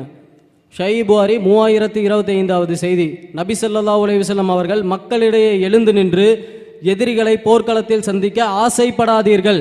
அதாவது அந்த இன்டென்ஷனோடையே இருக்காதீங்க. எதிரிகளை வந்து போர்க்களத்தில் எப்படா சந்திப்போம், எப்படா அவனை கொல்லுன்ற இன்டென்ஷனோட நீங்கள் இருக்காதீங்க. அல்லாஹ்விடம் பாதுகாக்கும்படி கேளுங்கள். வேறு வழியின்றி போர்க்களத்தில் எதிரிகளை சந்திக்க நேரிட்டால் போரின் துன்பங்களை சகித்து பொறுமையாக இருங்கள். மேலும் சொர்க்கம் வாட்களின் நிழலின் கீழே இருக்கிறது என்பதை அறிந்து கொள்ளுங்கள் என்பதாக அந்த ஹதீஸ் மிக தெளிவாக பதிவு செய்யப்பட்டிருக்கு. அதாவது ஒரு அஃபென்சிவ் வார், அதாவது மார்க்கத்தில் அஃபென்சிவ் வாரே கூடாதுங்கிற கான்செப்ட் வேறு. அஃபென்சிவ் வார் எதுக்காக பண்ணலாம் அப்படிங்கிற விஷயத்தை தான், மதத்துக்காக தான் நீங்கள் பண்ணுறீங்க அப்படின்னு ஹைலைட் பண்ணுறீங்க. இன்ஷா அல்லாஹ் அதை பற்றின புரிதல்களையும் வந்து நாம் அதுக்கடுத்து பதிவு செய்வோம். அதே மாதிரி வந்து போருங்கிறதே வந்து மத மாத்திரக்கு தான் காஃபிர்களை போய் கொல்ல சொன்னாங்க. அதை தான் வந்து முஷ்ரிக்கள் வந்து குர்ஆன் ஹதீஸ் வந்து சொல்லுது அப்படிங்கிற மாதிரி சொல்லியிருந்தாங்க. ஆனால் அதுக்கான தெளிவான விளக்கத்தை வந்து நம்ம கொடுக்க வந்து கடமைப்பட்டிருக்கிறோம். அதாவது சஹீஹுல் புகாரியில் 4514வது செய்தி. இந்த செய்தியை பொறுத்த வரைக்கும் இப்னு உமர் அதாவது இது வந்து ஒரு பிற்காலத்தில் ஒரு குழப்பமான சூழலில் வந்து இந்த ஹதீஸ் வந்து சொல்லப்படுது. அதை நீங்கள் பார்க்கும்போது அது ரொம்ப பெரிய ஹதீஸு. நான் ஷார்ட்டாக படிக்கிறேன். அந்த மனிதர் அபு அப்துர் ரஹ்மானே, அல்லாஹ் தன்னுடைய வேதத்தில் இறை நம்பிக்கையாளர்களில் உள்ள 2 வகுப்பார் தங்களுக்குள் சச்சரவு செய்தால் அவர்களிடையே சமாதானம் செய்து வையுங்கள். பின்னர் அவர்களில் ஒரு வகுப்பார் மற்றொரு வகுப்பார் மீது அக்கிரமம் செய்தால் அக்கிரமம் செய்தவர்கள் அல்லாஹ்வின் கட்டளையின் பால் வரும் வரை அவர்களுடன் நீங்கள் போரிடுங்கள் என்றும், குழப்பம் நீங்கும் வரை அவர்களுடன் போரிடுங்கள் என்றும் குறிப்பிடப்பட்டதை நீங்கள் செவியுற மாட்டீர்களா என்று கேட்டார். இப்னு உமர் அவர்கள், நாங்கள் இறை தூதர் ஸல்லல்லாஹு அலைஹி வஸல்லம் அவர்களின் காலத்தில் செயல்பட்டோம். அப்போது இஸ்லாம் குறைந்ததாகவே இருந்தது. அப்போது ஒருவர் தம் மார்க்கத்தை கட்டி காக்கும் விஷயத்தில் சோதனைக்குள்ளாக்கப்பட்டார். ஒன்று அவரை கொன்றனர் அல்லது அவரை துன்புறுத்தினர். முடிவில் இஸ்லாம் அதிகமான போது குழப்பம் ஏதும் இருக்கவில்லை. அப்போ இந்த குழப்பம் அப்படிங்கிறது என்னங்கிறத இப்னு உமர் வந்து தெளிவுபடுத்தி இருக்கிறாங்க. அதாவது ஒருவர் இஸ்லாத்தை ஏற்றுக்கொண்டார், அவர் தன்னுடைய மார்க்கத்தை கட்டி காக்கும் விஷயத்தில் சோதனைக்குள்ளாக்கப்பட்டார். அது எப்படிப்பட்ட சோதனை? ஒன்று அவரை கொன்றனர் அல்லது துன்புறுத்தினர். முடிவில் இஸ்லாம் அதிகமான போது குழப்பம் இருக்கவில்லை. அப்போ இந்த மாதிரியான குழப்பத்துக்கு எதிராக தான் போர் செயல் சொல்லி குர்ஆன் சொல்லுது. அந்த வசனத்தை நான் படிக்கிறேன். குழப்பம் நீங்கி மார்க்கம் அல்லாஹ்வுக்கே ஆகும் வரை நீங்கள் அவர்களுடன் போரிடுங்கள். ஆனால் அவர்கள் ஒதுங்கி விடுவார்களானால் அக்கிரமக்காரர்கள் தவிர பகை கூடாது அப்படின்னு சொல்லப்பட்டிருக்கிறத நம்ம பார்க்குறோம். அப்போ குழப்பம் என்பது காஃபிர்களால் எந்த குழப்பம் செய்யப்பட்டது அப்படிங்கிறத நம்ம பார்க்குறோம்.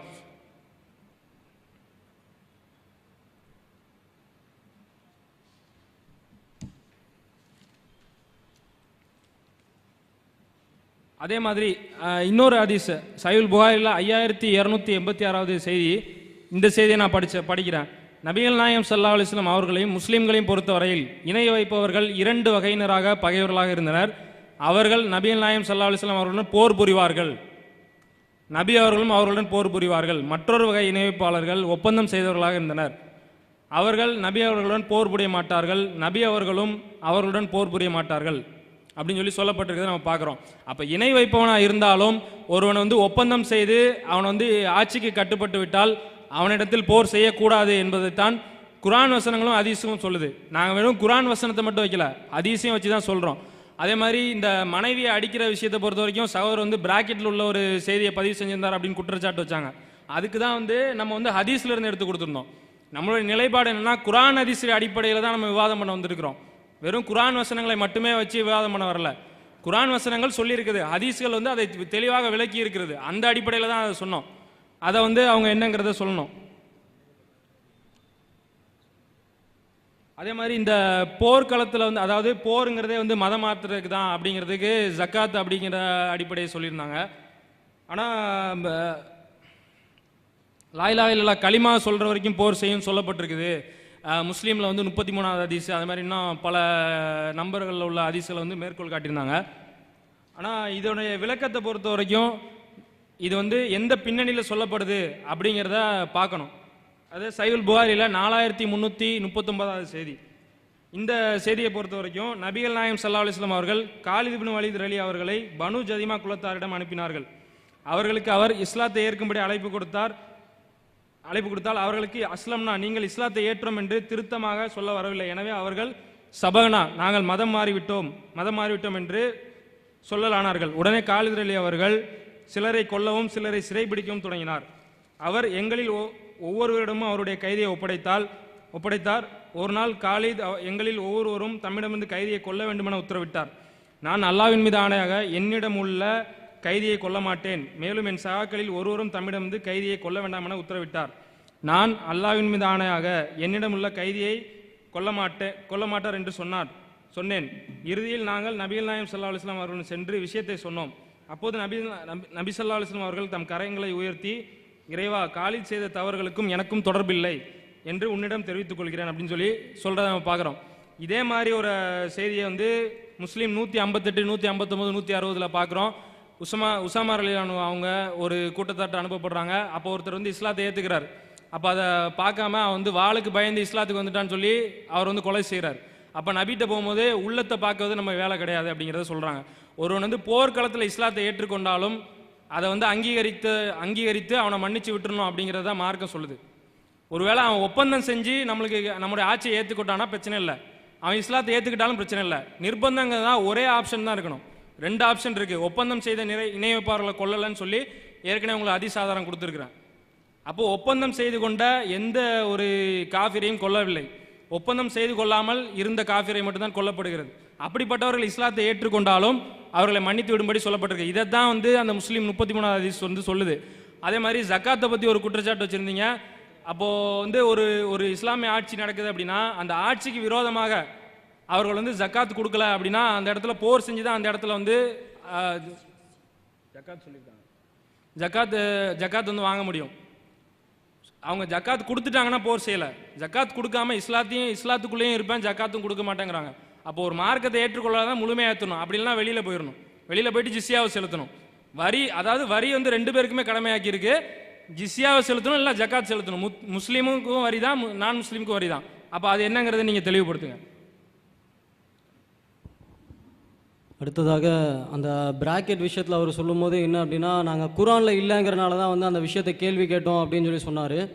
அதுக்கு தான் நம்ம தெளிவாக சொல்லியிருந்தோம். குரான் மட்டும் எங்களுடைய மார்க்க ஆதாரம் கிடையாது, ஹதீஸ்களும் தான். குரானில் வந்து ஒரு பிராக்கெட் ஆட் பண்ணுறாங்க அப்படின்னா அது குரான் ஹதீஸ்க்கு உட்பட்டு இல்லாத ஒரு கருத்தை திணிக்க மாட்டாங்க. குரான் ஹதீஸ்க்கு உட்பட்டு தான் அந்த விஷயம் இருக்குன்றதுக்காக தான் அந்த ஹதீஸை பதிவு செஞ்சவங்கிறதே போன வாட்டியே சொன்னேன். அதுக்கு அடுத்து தான் நீங்கள் கேட்டிருக்கீங்க அந்த பிராக்கெட்டில் இருக்கிறது எல்லாமே வஹியா அப்படின்னு. வஹியின் அடிப்படையில் மட்டும்தான் பிராக்கெட்டுக்குள்ளே செய்திகளே சேர்க்கப்பட்டிருக்கு அப்படிங்கிறது தான் போன அமர்விலேயே மிக தெளிவாக பதிவு செஞ்சோம். அதை வந்து கவனிக்காமல் அந்த விஷயத்தில் வந்து எதிர்கேள்வி வச்சுருக்கீங்க, இல்லை ஒரு எதிர்கருத்தை பதிவு செஞ்சுருக்கீங்க.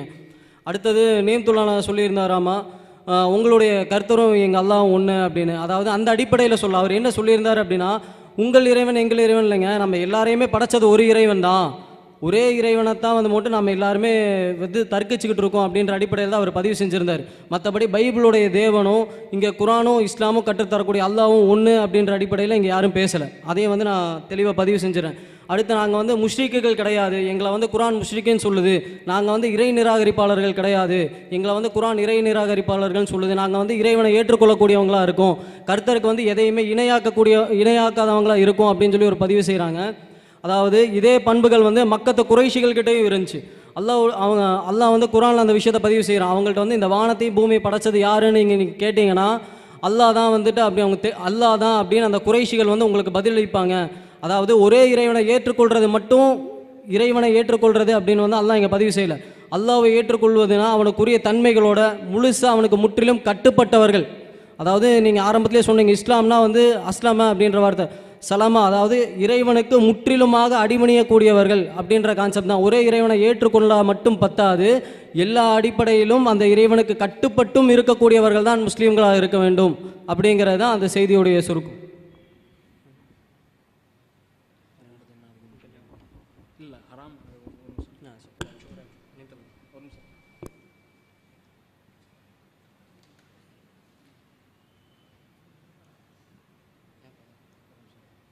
அதாவது ஹலால் ஹராமை பற்றி ஒரு ஆர்கியூமெண்ட் ஒன்று வச்சுருந்தாங்க. அதாவது யூதர்கள் வந்து எதை வந்து அதாவது அல்லாவும் அவனுடைய தூதரும் ஹராம் ஆக்கியதை ஹராம் என கருதாமலும் அப்படிங்கிற ஒரு வாசகத்தை வந்து பதிவு செஞ்சுருந்தாங்க. இதே வந்து நியாயப்பிரமாணத்தில் உள்ள ஒரு சட்டம் வந்து பார்த்திங்கன்னா லேவியராகமம் 17வது அதிகாரம் 10வது வசனம், இஸ்ரேல் குடும்பத்தாரிலும் உங்களுக்குள் தங்கும் அந்நியர்களிலும் எவனாயிலும் இரத்தம் எனப்பட்டதை புசித்தால் இரத்தத்தை புசித்து அவனுக்கு விரோதமாக நான் என் முகத்தை திருப்பி அவன் ஜனத்தில் இராதபடிக்கு அவனை அறுப்புண்டு போக பண்ணுவேன். அதாவது அதாவது இஸ்ரேல் புத்திரரை பொறுத்த வரைக்கும் ரத்தம் வந்து ஹராமாக்கப்பட்டிருக்கு. அப்போ வந்து ஒரு மாற்று மதத்தை ஒரு அந்நியன் வந்து அந்த தேசத்தில் இருக்கான் அப்படின்னா அவனும் அதை வந்து புசிக்கக்கூடாதுன்னு கர்த்தர் சொல்கிறாரு. அப்போது இது எந்த அடிப்படையில் அப்படிங்கிறத நீங்கள் தெளிவுபடுத்துங்க.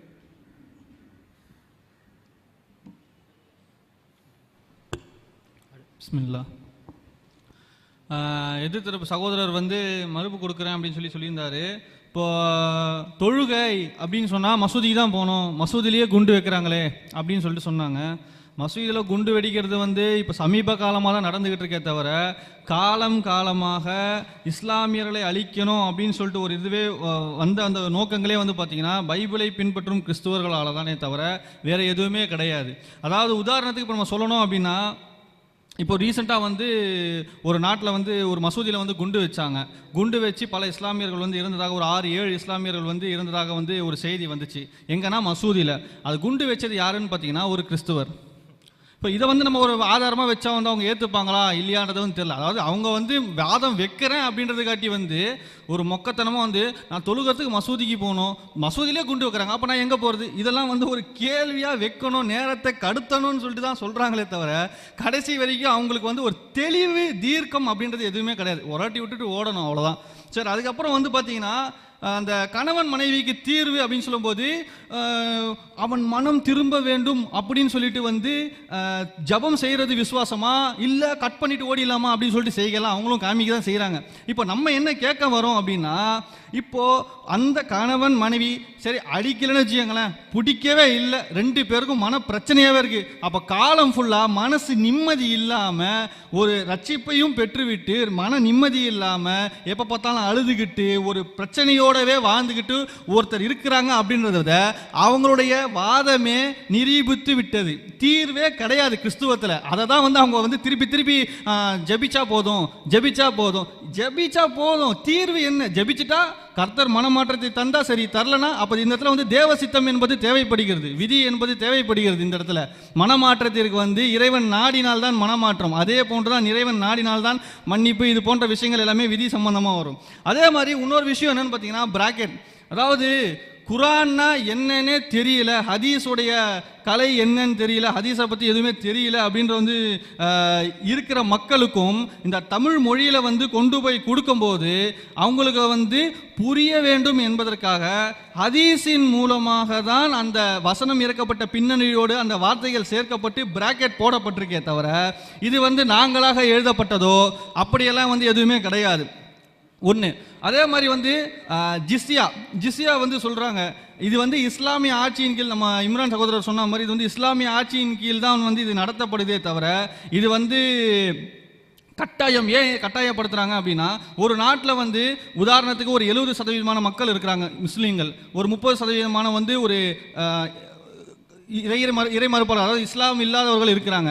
ஸோ அப்படி இருக்கும்போது வந்து பார்த்தீங்கன்னா நாட்டை பாதுகாப்பது என்பது வந்து ஒரு முக்கியமான ஒரு விஷயம்.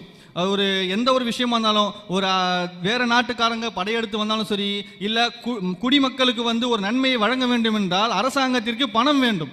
பணம் இல்லாமல் அவங்கவுங்க காசு நீங்கள் எங்களே வச்சுக்கோங்கப்பா அப்படின்னு சொல்லிட்டு எந்த ஒரு அரசாங்கமுமே பண்ண முடியாது. அதுக்கு முஸ்லீமானவர்கள் வந்து ஜக்காத்தை கொடுக்க வேண்டும். செல்வந்தர்கள் அவருடைய செல்வத்திலிருந்து ஒரு பகுதியை தர வேண்டும். இஸ்லாம் அல்லாத மக்களுக்கு பாதுகாப்பு தருவதற்காக, அதாவது அந்நிய நாட்டவர்கள் படையெடுத்து வரும்போது இஸ்லாம் அல்லாதவர்களுக்கும் இஸ்லாம் பாதுகாப்பு தருவதற்காகத்தான் ஜிஸ்யா என்னும் வரியை அரசாங்கம் விதிக்கிறது. ஸோ அதாவது இதனுடைய பின்னணிகள் வந்து இன்னும் வரக்கூடிய வாதங்களை நம்ம வைப்போம்.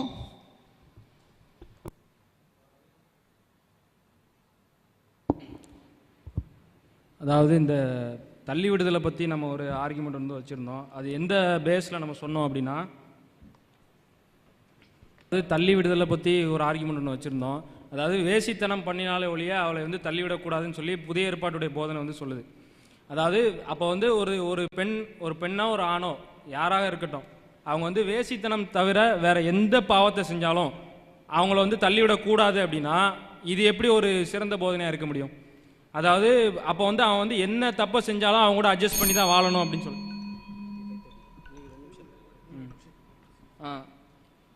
அதை வந்து மத்தேயு 5:32 நான் உங்களுக்கு வாசித்து காமிக்கிறேன். நான் உங்களுக்கு சொல்லுகிறேன், வேசித்தன முகாந்திரத்தினாலே ஒழிய தன் மனைவியை தள்ளிவிடுகிறவன் அவளை விபச்சாரம் செய்ய பண்ணுகிறவனாக இருப்பான். அப்படி தள்ளிவிடப்பட்டவளை விவாகம் பண்ணுகிறவனும் விபச்சாரம் செய்கிறவனாக இருப்பான். அதாவது என்னன்னா, ஒருத்தையை தள்ளி விட்டான், அது வந்து தப்பு, சரி ஓகே விட்டுருங்க. ஆனால் இந்த தள்ளிவிடப்பட்டவ ஆயுசுக்கும் அப்படி தாங்க இருக்கணும். ஒருத்தன் வாழ்க்கை கொடுக்குறவனா இருந்தான் அவனையும் விபச்சாரம் பண்ணுறது தான் பைபிள் சொல்லுது. அப்போ வந்து ஒரு கிறிஸ்தவனே வந்து தப்பு பண்ணிட்டான், ஒருத்தையை கல்யாணம் பண்ணிட்டு தள்ளி விட்டுட்டான், அது வந்து பைபிள் அடிப்படையில் தப்பு, ஓகே. ஆனால் அந்த பெண்ணுக்கு கடைசி வரைக்கும் என்ன தீர்வை கொடுத்துருக்கு பைபிள், அதை வந்து நீங்கள் தெளிவுபடுத்தணும். அதே மாதிரி இன்னும் நிறைய அடிப்படையில் நம்ம பார்க்கும்போது இந்த வேசித்தனத்தையும் தாண்டி இன்னைக்கு நிறைய சமூக தீமைகள் இருக்கு. வரதட்சணை கொடுமை இருக்கு, அதே மாதிரி தண்ணி அதாவது குடித்து விட்டு வந்து மனைவி அடிக்கிறது இருக்கு. அதே மாதிரி வந்து மனைவி வந்து பேராசக்காரியாக இருக்கலாம். அது மாதிரி கல்யாணம் பண்ணிட்டு ஒரு நாள் வாழ்ந்துட்டு அப்படியே விட்டுட்டு ஓடிடுவாங்க, அதுக்கப்புறம் வர்றதே கிடையாது. இப்படி யாராக இருந்தாலும் அந்த மனைவி வந்து அப்படியே தான் இருக்கணும். இதை தான் வந்து பைபிள் சொல்லுது. இது எப்படி ஒரு சிறந்த தீர்வை கொடுக்க முடியும்? ஒரு சட்டங்கிறது வந்து நீங்கள் வெறும் பாசிட்டிவ் ஆங்கிளோட மட்டுமே பார்க்குறீங்க, அதோட நெகட்டிவ் ஆங்கிள் என்ன அதை சொல்லுங்கள், அதுக்கான தீர்வு என்னங்கிறத நீங்கள் சொல்லுங்கள். குர்ஆன் ஹதீஸ்க்கு வரும்போது மட்டும் சொல்கிறீங்களா, அப்போ இஷ்டத்துக்கு தலாக் விட்டுலாமான்னு கேட்குறீங்களா? அப்போ இஷ்டத்துக்குங்கிற வார்த்தையை நீங்கள் அதில் எடுத்து காமிக்கணும். அப்போ அந்த ஆர்குமெண்ட்டுக்கு வரும்போது மட்டும் நீங்கள் வந்து எங்கிட்ட இருந்து கரெக்டான ஒரு பதிலை எதிர்பார்க்குறீங்க. அப்போ இந்த ஆர்குமெண்ட்டுக்கு என்ன இதுங்கிறத நீங்கள் சொல்லுங்கள்.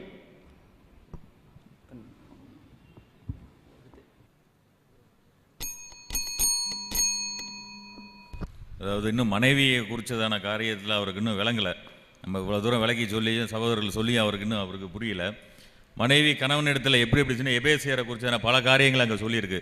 தன் மனைவிடத்தில் இசைந்து இருவர் ஒரே மாம்சமாக இருப்பார்கள், மனைவியிடத்தில் அன்பு கூறணும், புருஷன் பயபக்தியுடன் இருக்க வேண்டும் என்ற கட்டளைகள் முதலாவது வேத புஸ்தகத்தில் அருளப்பட்டிருக்கு. கொலை செய்யறதுல எபேசியரிலே கொடுக்கப்பட்டிருக்கிறது ஒரு காரியம்.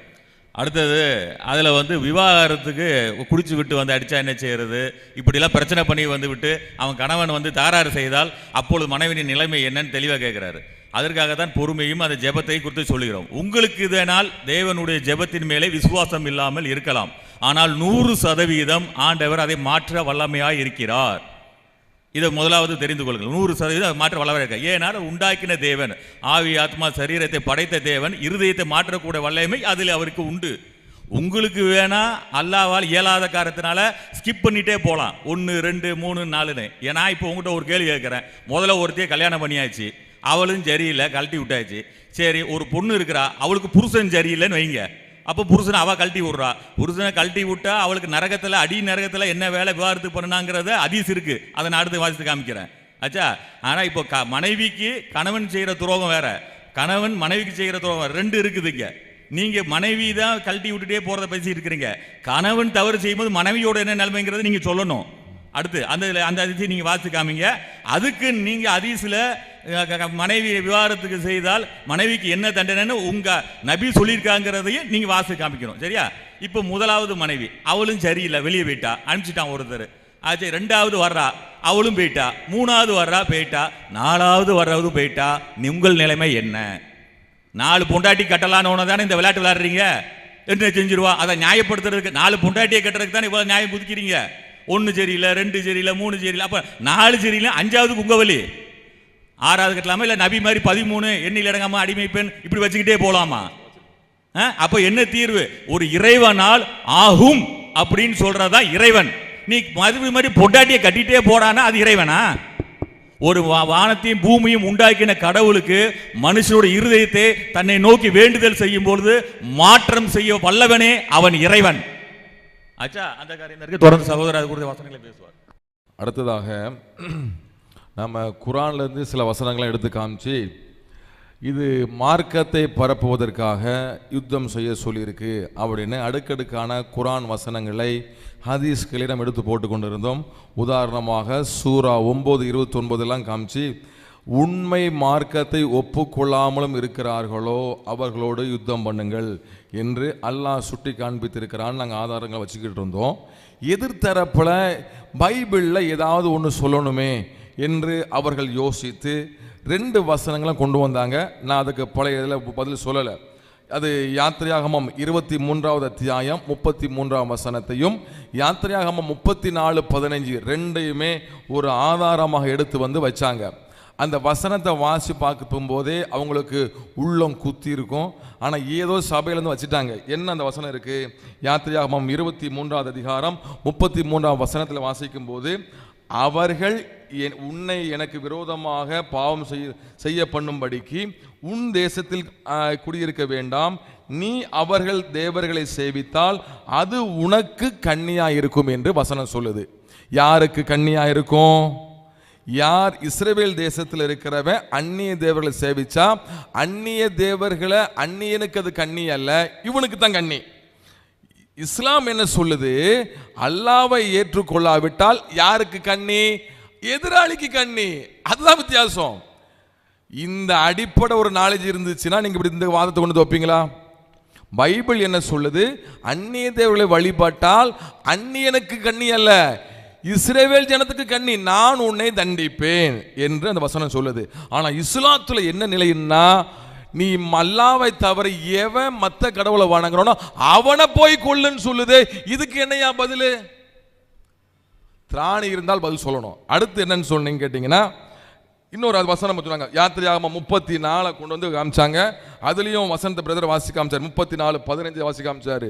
அந்த தேசத்தின் குடிகளோட உடன்படிக்கை பண்ணுவாயானால் அவர்கள் தங்கள் தேவர்களை சோரமார்க்கமாய் பின்பற்றி தங்களுடைய தேவர்களுக்கு பலியிடுவார்கள்.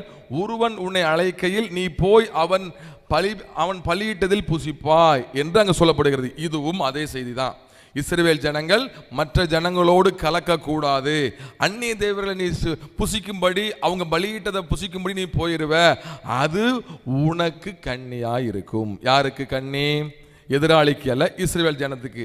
இப்போ இன்னொரு கேள்வி வச்சாங்க, ஏன் இஸ்ரவேல் ஜனம் மற்ற கடவுளை வணங்க கூடாதா என்று சகோதரர் அறியாம ஒரு கேள்வி வச்சார். நியாயமான கேள்வி தான். நாங்கள் இந்த விவாதத்தில் பதில் சொல்ல விரும்புகிறோம். என்ன அப்படின்னா, இஸ்ரவேல் என்பது ஒரு தேசம். நான் ஆரம்பத்திலே சொன்னேன், ஒரு தேசமாக உருவாக்கப்பட்டிருந்தது. 2 விதமான சட்டங்கள் உண்டு. ஒன்று தேசிய சட்டம், இன்னொன்று ஆன்மீக சட்டம். இந்த 2 சட்டத்திலுமே இஸ்ரவேல் ஜனங்களுக்கு கர்த்தர் சொல்லும் போது அந்நிய தேவர்களை சேவிக்க கூடாது என்று சொன்னார். அதனுடைய பொருள் என்ன? இஸ்ரவேல் ஜனங்கள் விருத்த சேதனம் செஞ்சான எதற்காக செய்தான்? கர்த்தர் அவர்களுக்கு தேவனா இருக்க வேண்டும், நான் உனக்கு ஜனமா இருப்பேன், நீ எனக்கு ஜனமா இருப்பாய். இந்த 2 பேரும் ஒத்துக்கொண்டு உடன்படிக்கை செய்தார்கள் இஸ்ரவேலர்கள். நாங்கள் இந்த பிரமாணத்தின்படி நடப்போம் என்று இஸ்ரவேல் ஜனங்கள் நியாயப்பிரமாணம் கொடுக்கும் போது கர்த்தரோடு உடன்படிக்கை செய்தார்கள். இந்த அடிப்படையில், உடன்படிக்கையின் அடிப்படையில் இஸ்ரவேல் ஜனங்களோடு கர்த்தர் என்ன செய்திருந்தார்? தெரிந்து கொண்டிருந்தார். ஒப்பந்தம் தேவனோடு கூட பண்ணியிருந்தார்கள். இந்த ஒப்பந்தத்தை மீறுகிற போது இஸ்ரவேல் ஜனங்கள் தண்டிக்கப்பட்டார்கள். ஆனா மற்ற தேவர்கள் விக்கிரக வழிபாடு செய்கிற பொழுது கர்த்தர் அவர்களை போய் அழிக்க சொன்னாரா என்பதுதான் கேள்வி. அப்படி கர்த்தர் சொல்லவில்லை. ஆனால் அல்லாஹ் என்ன சொல்றான்? அல்லாஹ் அல்லாதவர்களை நீ போய் சேவித்தால் அவனை போய் கொல்லுன்னு சொல்றானே, இதைத்தான் தீவிரவாதம் என்று சொல்லுகிறோம், இதைத்தான் பயங்கரவாதம் என்று சொல்லுகிறோம். இதுதான் மதத்திற்கு எதிரான யுத்தம் என்பதை நாங்கள் இந்த அமர்விலே நாங்கள் தெளிவாக்குகிறோம். அடுத்ததாக அவர்கள் இன்னும் சொன்னாங்க, இந்த பிராக்கெட் சமாச்சாரத்தை அவர் இன்னும் விடல. இந்த பிராக்கெட் இந்த லேசாக அடியுங்கள்னு குரான்ல இருக்குது, லேசாக இருக்குங்கிறது பிராக்கெட்லக்குள்ளதான இருக்குன்னு நான் சொன்னேன். இவங்க என்னெல்லாம் விளக்கம் கொடுத்துட்டாங்க, அதுக்காக நான் பிராக்கெட்டுக்கு போட்டதான காரணங்களை பூரா வரிசை அடுக்கிறாங்க. நான் என்ன சொன்னேன்?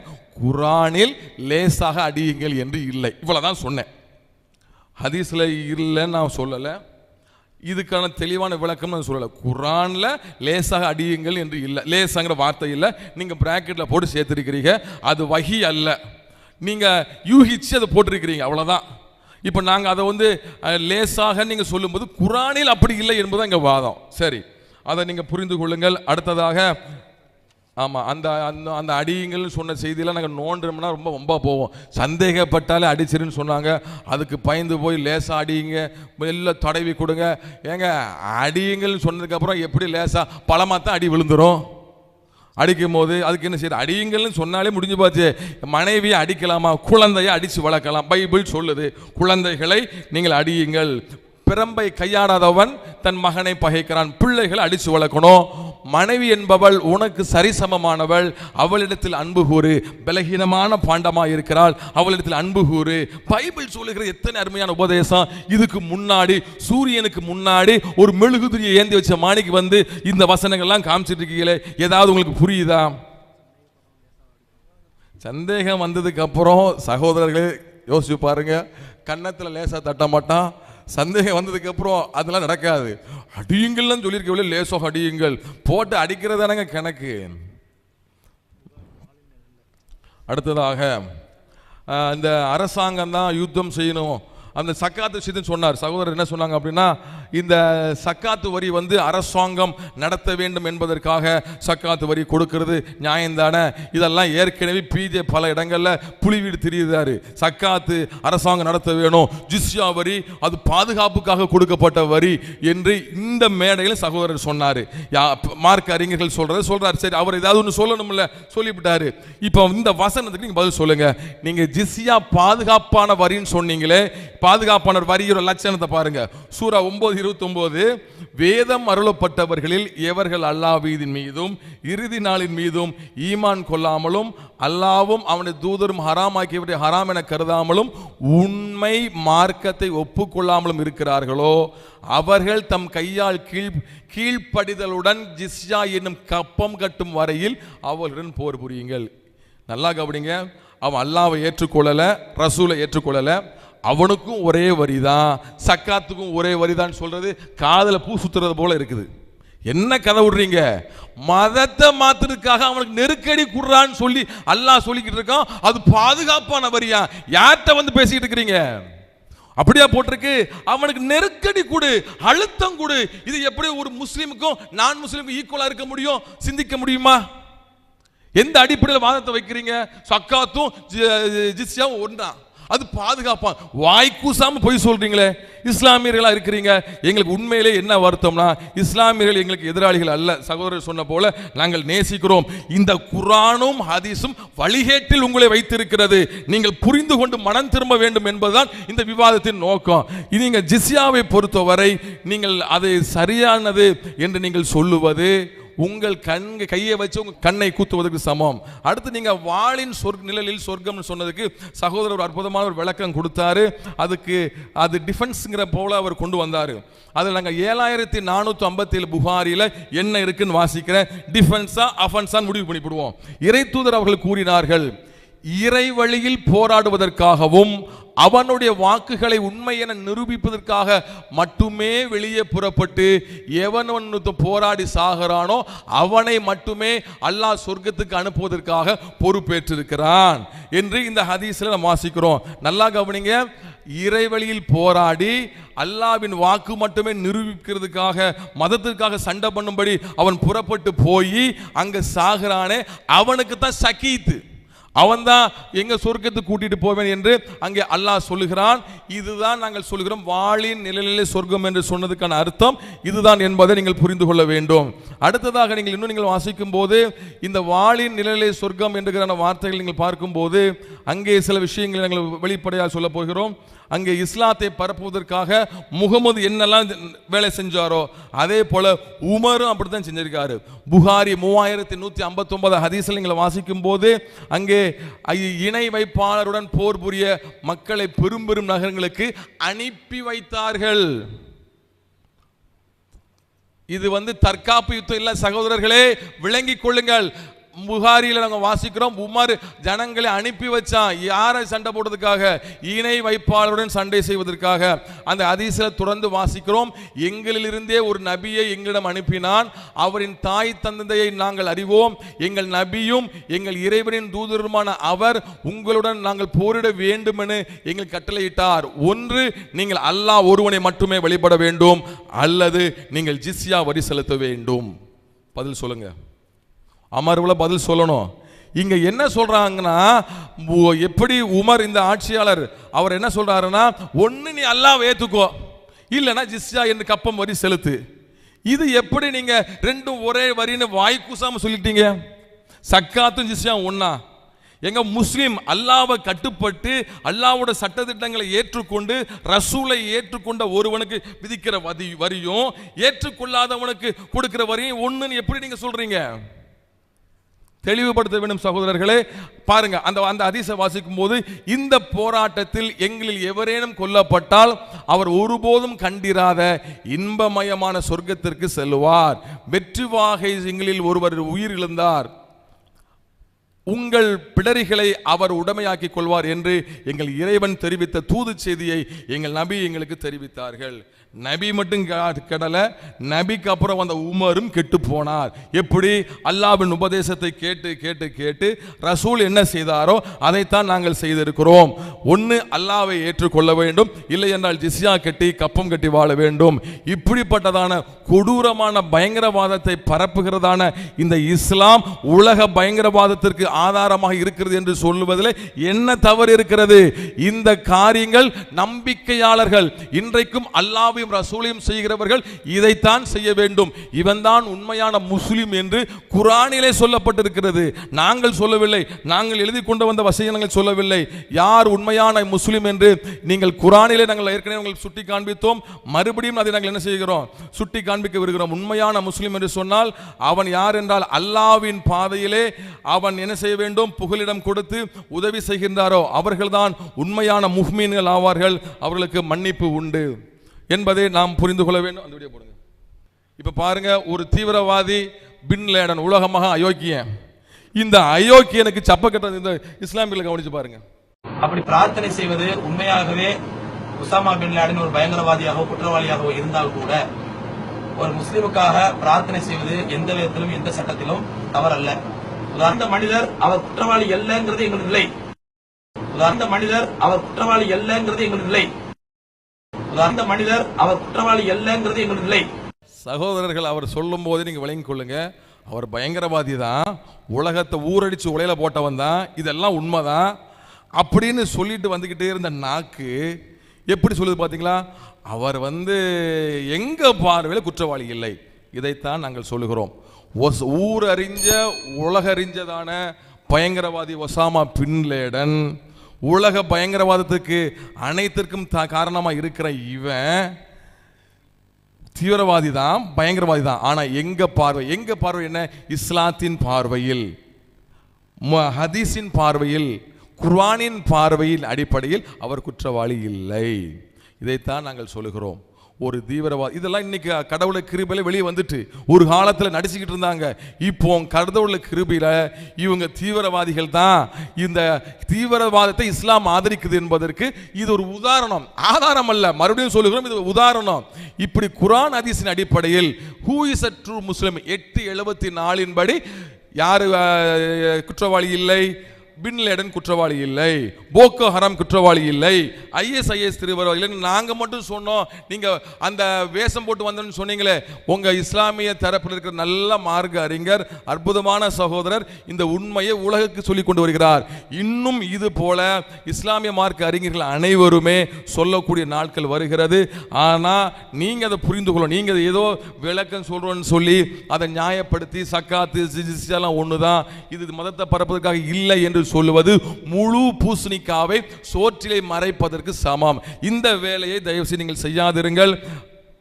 ஆகவே நீங்கள் இந்த அமர்வில் நாங்கள் காலையிலேருந்து நாங்கள் அதிகமாக ஃபோர்ஸ் பண்ணது இந்த தீவிரவாதத்தை குறித்தும் மதத்தை குறித்தும், இன்னும் சமூக ஒழுக்கக்கேடு எப்படி இஸ்லாம் இந்த உலகத்தை சீரழித்து வைத்திருக்கு என்பதை மதிய அமர்வுக்கு பிறகு அடுத்த செக்ஷனில் நாங்கள் ஆரம்பிக்கும் போது நாங்கள் அதற்கான அடுக்கடுக்கான ஆதாரங்களை தருவோம். அப்போ நீங்கள் கேட்டதான கேள்வி, இந்த தலாக் விஷயத்தை குறித்து கேட்டீங்க. அது ஒரு வசனம் 1 கொரிந்தியர்ல இருக்கு.